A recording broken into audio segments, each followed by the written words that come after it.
Good afternoon बच्चों। आज मैं आपको जो कम्युनिकेशन स्किल के बेसिक फॉर्म हैं कम्युनिकेशन के वो बता रही हूँ, ठीक है ना। तो बेसिक रूप से हमारा जो कम्युनिकेशन है वो 2 टाइप्स का होता है, वर्बल और नॉन वर्बल, शाब्दिक और अशाब्दिक। कई बार हम कम्युनिकेशन है उसको अपने विचार जब दूसरों के सामने प्रेजेंट करते हैं तो हम लैंग्वेज का प्रयोग करते हैं। शाब्दिक का अर्थ है कि भी कोई भी बात हम शब्दों के माध्यम से किसी भी बंदे तक पहुंचाते हैं तो वो हमारा कहलाता है शाब्दिक। वह शब्द हम कहकर भी बोल सकते हैं, लिखकर भी बोल सकते हैं, ठीक है ना। तो वो हमारा क्या कहलाता है, शाब्दिक माध्यम। अशाब्दिक माध्यम में क्या है कि भाई जब हम अपने मन के विचार, मन की भावनाओं को दूसरे तक बिना कहे बॉडी लैंग्वेज से या कोई भी इशारा करके जब हम उसको रिप्रेजेंट करते हैं तो वो हमारा अशाब्दिक माध्यम कहलाता है।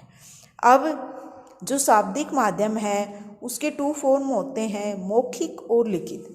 भी जैसे हम किसी को भी अपनी कोई बात है वो कहकर बता रहे हैं कि भी मेरे साथ ये दिक्कत है, तो वो हो गई हमारी मौखिक भाषा। लिखित भाषा में जब हम अपने विचारों को दूसरों के सामने लिख कर प्रेजेंट कर रहे हैं, ठीक है ना, तो वो क्या कहलाती है, हमारी लिखित भाषा।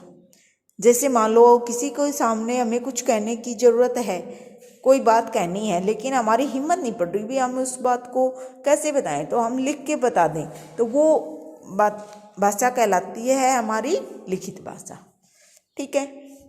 अब जो हमारे अशाब्दिक माध्यम हैं उसमें हम आते हैं सबसे पहले तो दृश्य संकेत। जैसे हम आँखों के द्वारा हम किसी को भी संकेत निकालते हैं। जैसे इसका एग्जांपल हम देते हैं भी छोटा बच्चा है, बहुत ज़्यादा शोर कर रहा है, कहना नहीं मान रहा है, तो हम उसकी तरफ आँख निकाल के और उसको मतलब डराने की कोशिश करते हैं, तो वो क्या है, दृश्य संकेत, ठीक है। श्रव्य संकेत कि भी हमें कुछ सुनाई दिया और हम अचानक से बिल्कुल चुप हो जाते हैं कि भी शायद कोई आ गया, पैरों की आहट आई तो हम कोई आ गया, तो वो श्रव्य संकेत हैं। दैहिक भाषा, जैसे हमने मुंह के ऊपर उंगली लगा दी किसी के सामने तो मीन्स भी चुप हो जाओ बिल्कुल, तो वो दैहिक भाषा का संकेत है।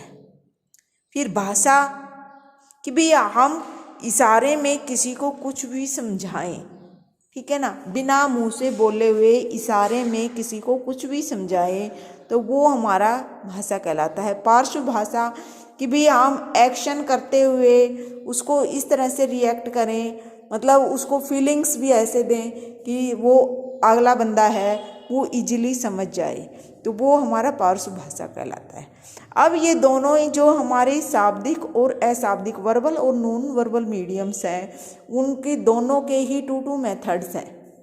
एक तो वर्बल है उसका हमारा व्यक्तिगत और ग्रुप मेथड, और नॉन वर्बल है उसका भी व्यक्तिगत और ग्रुप मेथड।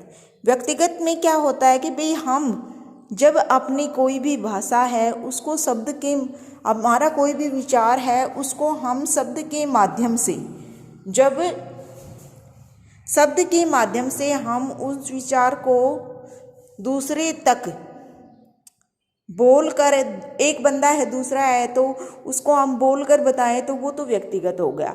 हम जब अपने विचार हैं उनको बोला हुआ है उसको पूरे ग्रुप के सामने शेयर करें तो वो हो गया हमारा मौखिक शाब्दिक माध्यम। फिर लिखित, भाई मैंने अपनी बात एक बच्चे तक पहुंचा दी तो वो लिखित हो गया। मैंने अपनी बात लिख कर पूरे ग्रुप में डाल दी तो वो पूरे समूह के साथ हो गया। ऐसे ही अशाब्दिक में मैंने एक बच्चे को चुप करवा दिया तो वो क्या हो गया, व्यक्तिगत। और मैंने पूरे ग्रुप को इशारा कर दिया कि भाई आज शाम वहाँ पे 5 बजे मिलेंगे, तो वो हो गया हमारा सामूहिक। तो इस तरह से इसको अलग अलग पार्ट्स में डिवाइड किया गया है। Thank you.